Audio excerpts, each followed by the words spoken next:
primal creation currents that the universe itself is structured on. They're considered universal kundalini currents.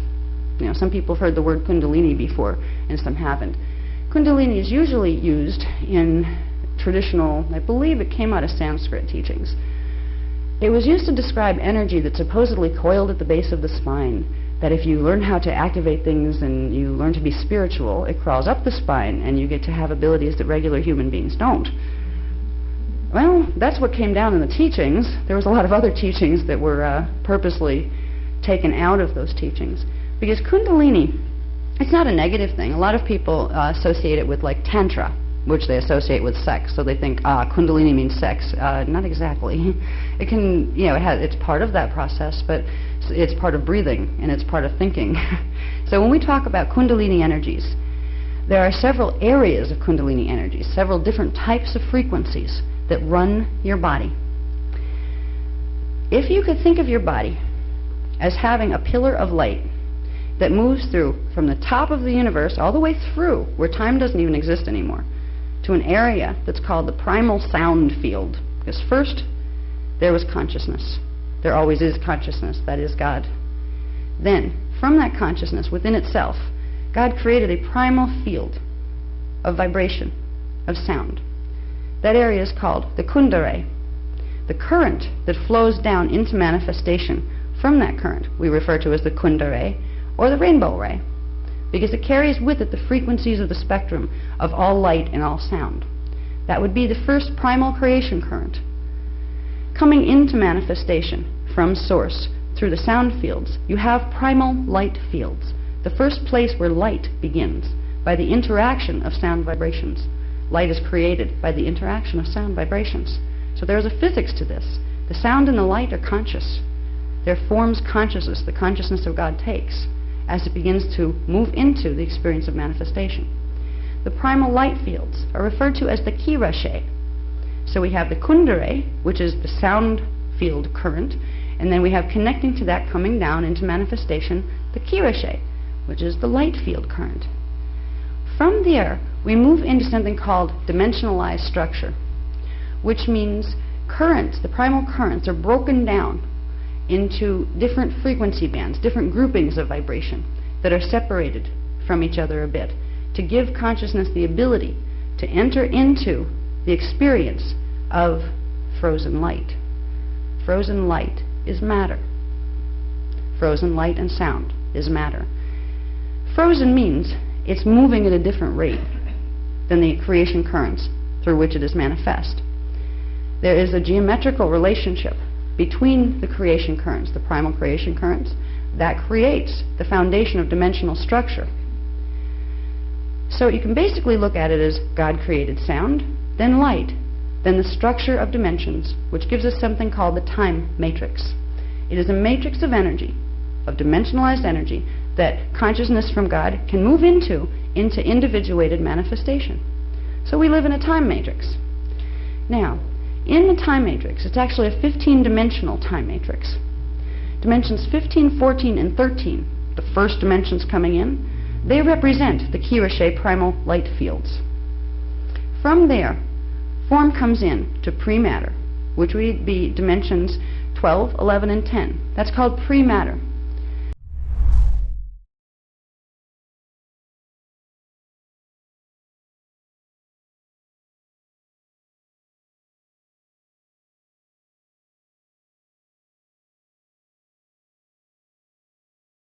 Pre-matter is also called liquid light, because if you could see it, it would look like pale silver mercury, liquid light.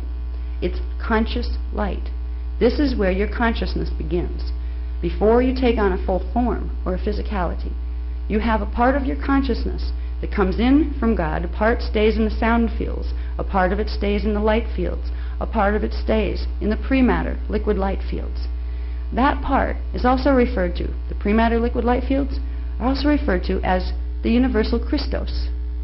It is the area before form differentiation is taken by consciousness that unites all forms that are manifest in our time matrix.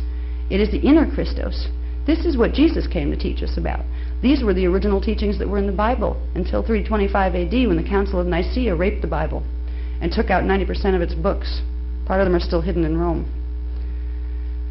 This is information that can set you free, because if you understand that first you moved through sound, then through light, and you stayed there. Part of your consciousness stayed in each of those places. Then through pre-matter liquid light. Then into dimensional structure. Now, when you get into pre-matter liquid light, you're at dimension 12. That is the Christos frequency. From there, you begin to take on individuation of form, going into dimension 11, into 10, into 9, 8, 7, 6, 5, 4, 3, 2, 1. Right here, we're in dimensions 1, 2, and 3. We have a three-dimensional body system.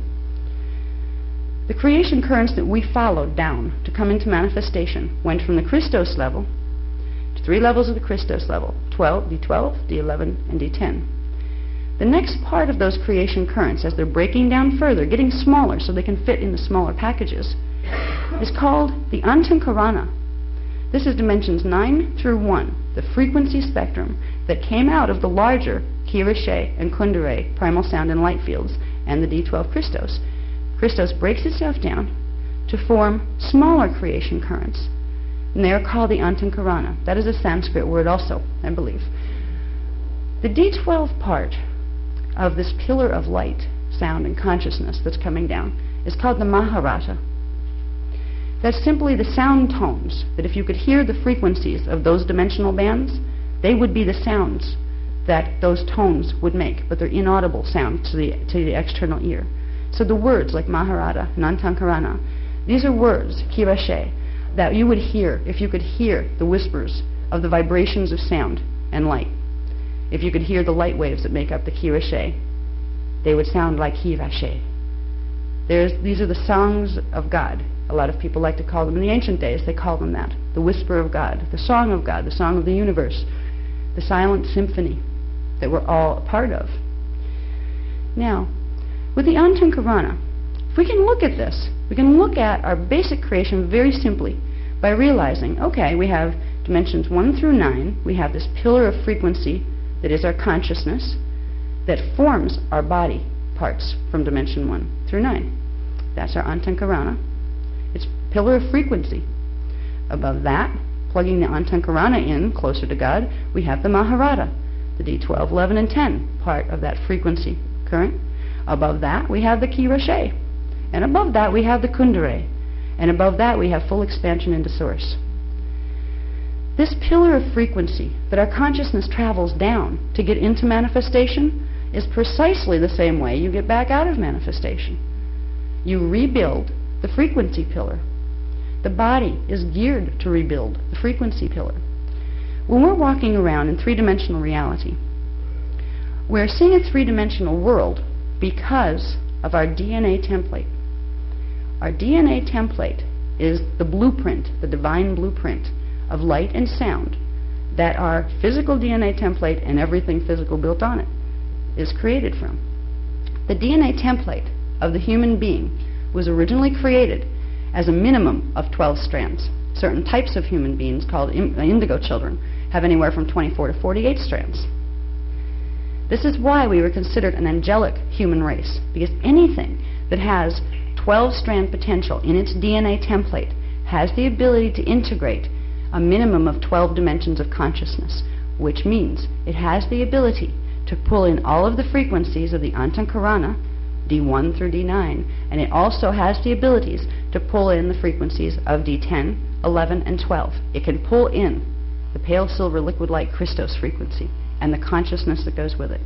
A being with a 12-strand template has the ability to hold Christ consciousness in physically embodied form. We were created to do that. We've been denied this knowledge, the teachings of the inner Christ. And you can be any religion and believe in the teachings of the inner Christ. You don't have to believe that somebody died on a cross to be a person who recognizes the inner Christ. It doesn't matter what you call your God. But I'd be real careful about what God I'd call if they're telling me I don't have an inner Christ. Because something's wrong with that picture. Your systems, your body systems, if you could see yourself with higher vision, you would see everybody's body has a current of energy running through the center of it. It's called the central vertical current. This is the place where the creation currents of the Antankarana, the Maharata, the Kirashe, and the Kundalini run directly into your body. It starts at fetal integration. It starts with the first of the first 8 cells that are the first cells at the base of the spine and the tailbone when fetal integration occurs and cell division starts. The first thing to enter fetal integration is called the Christos spark. It is a spark of consciousness and a spark of frequency of D12 prematter liquid light. Prematter is also called hydroplasm, but that's a technical word for it. It's the Christos frequency, and that's where you get your consciousness into your body. That's what gives you the potential to expand that body and the consciousness within it to the point where it has full recognition of 12 dimensions of consciousness. And a body that has full recognition of 12 dimensions of consciousness has the ability to transmute its cellular structure. It does not get sick. It does not die. It can ascend. What is ascension? That's another one of those big tricky ones that they teach you about and teach you to want in the spiritual traditions. What they don't teach you is how exactly do you get there? Well, as long as you really be nice and a certain God likes you, you might ascend. You know? Sometimes that works, sometimes it doesn't.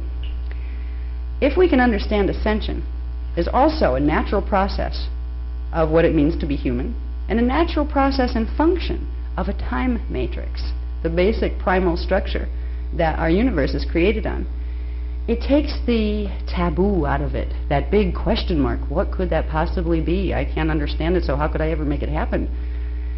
Ascension is a natural process of evolution. When consciousness comes into the time matrix, following the primal creation currents, it comes through series of what are called portals, or stargates, that exist within each dimensional field that allows the consciousness to pass through. Ascension is stargate passage. We are created through the process of passing our consciousness through different density levels through the stargates to get into a physical form. The process by which we ascend is to go back up through the stargates. Now, in some of the more technical workshops, I've taught about the structure of the time matrix, and I'll just review it real quick for the people who weren't here before. We have a 15-dimensional time matrix. Those 15 dimensions are broken down into sets of 3 dimensions. Each of those 3 dimensions is called a harmonic universe, and there are 5 harmonic universes within a 15-dimensional time matrix. Each harmonic universe has a characteristic level of matter density to it. Density 1, we are in density 1, dimensions 1, 2, and 3. This is the most solid that matter gets. This is the physical, gross matter density. If you took a stargate between density 1 and density 2, you would go into semi-etheric matter, which means if you got your body through it, it would be about half as dense as it is right now, and it would have abilities that you can't do down here in a body that's as dense as this. You would have instant telepathic abilities.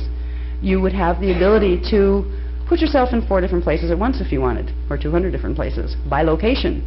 You would have the ability to realize that you're a thought form. Even down here in physicality, we are walking thought forms. We have more control over our bodies, over our lives, over our processes than we've ever been told by the books that have been around for the last several thousand years. Once upon a time, there were some really good books here. About 200,000 years ago, there were races of humans on this planet that knew this stuff by heart. They had open access to stargates. They knew how to walk through. And you know what's neat about them? Because they had control over the DNA template, they didn't have to eat. They were called breatharians. They could bring in enough frequency, enough energy directly from the air and from the planet that they didn't need to eat. Obviously, there are certain organs they didn't need if they didn't need to eat. So their biologies were a bit different. Their density level was a bit different. The matter that we're walking around in down here is more solid than it was ever meant to be. Human bodies were never designed to be this solid. The reason they've become this solid is because there have been mutations purposely done to our gene code to keep us locked in time. We've been incarnating over and over again down here because our DNA templates have been damaged. What's nice is when we begin to understand the primal creation currents, that simple pillar of light that has a few different names to the different pieces of it, we have the ability to regenerate our 12-strand DNA template, bring it out of the closet, bring it out of dormancy, and start healing it, where we can progressively reclaim our heritage. As we reclaim our heritage, we reclaim a sensitivity. We start to understand more about how our body works. We can understand, for instance, that when you start to activate, as we call it, activating the DNA template, this is bringing frequency into the body that the body's not used to holding anymore. For thousands of years, we've been running on 3 dimensions of frequency, 3 frequency bands. We start to wake up the dormant parts of our DNA template by using the mind to direct energy in certain ways. The body starts to wake up, and it creates some very strange sensations.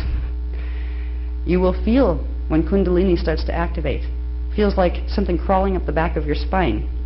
There are real physical sensations that go with this. It's not just lip service to spirituality. But every piece of frequency from the higher dimensional fields that you're able to anchor in this body and awaken, by awakening the part of the DNA template that is composed of those frequencies but is sleeping right now, every part that you bring in brings more consciousness in. You begin to remember more of who you are, who you were, what you came here for, how you got here. You begin to realize you're eternal. So a few things go right out the window. Fear of death, you can't kill something eternal. You know, you can make it change its clothes and make its body go away, but it's not going to change the fact that it's eternal.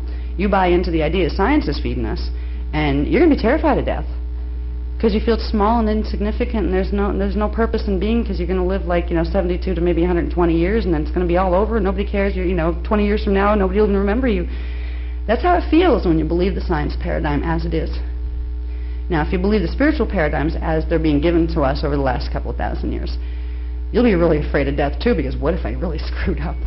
What if whoever it is that got up there doesn't like me and doesn't let me come into heaven? Does that mean I have to go to hell and deal with the devil who's going to poke me with pitchforks and burn me? These are the things that we're taught to believe. And at maybe 15,000 years ago, maybe at a stage of development called like Neanderthal or Cro-Magnon, maybe these were good things to teach a race of beings. But we've evolved beyond the usefulness of what we've been taught. We need to know more. And the thing is, the knowledge is in us. Our DNA template holds the key to bringing in those other parts of our consciousness that we left behind in the higher dimensional fields. We had to leave them behind up there because they wouldn't all fit down here. So as we expand and begin to activate strands 4 through 12 of the 12-strand DNA template that's our heritage, we begin to bring in 4th dimensional consciousness, which is astral awareness, 5th dimensional, 6th dimensional.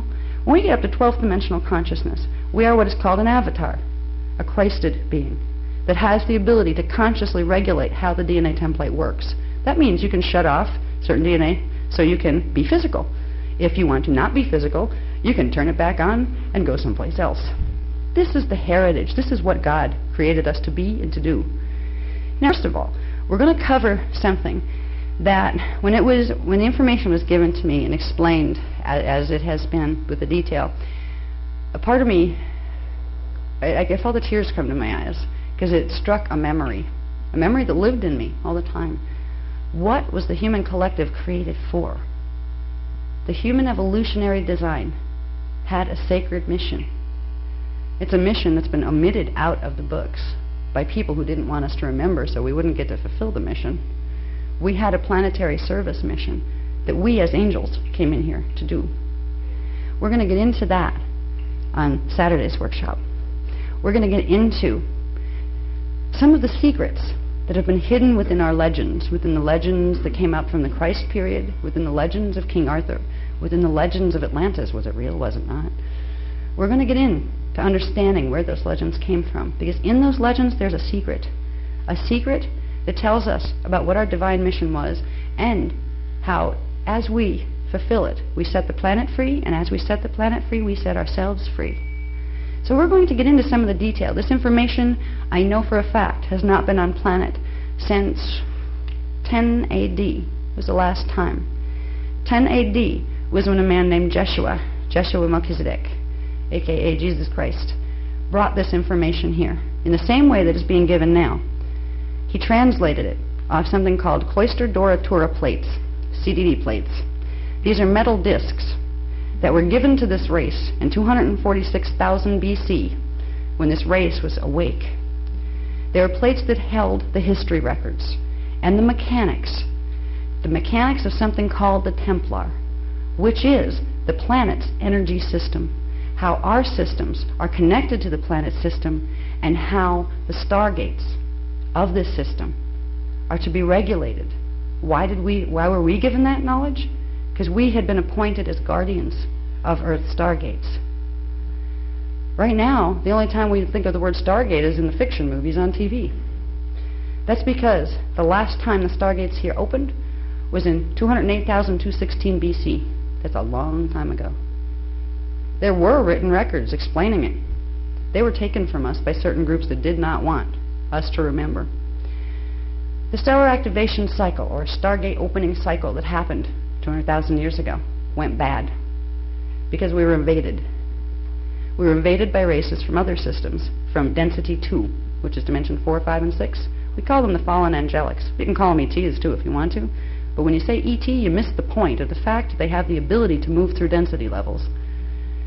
We forget that we have the ability to move through density levels too.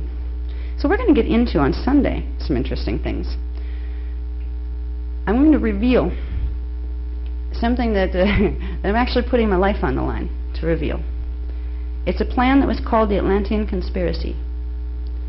The evolution and the history that we have been raised with are part of a much bigger story.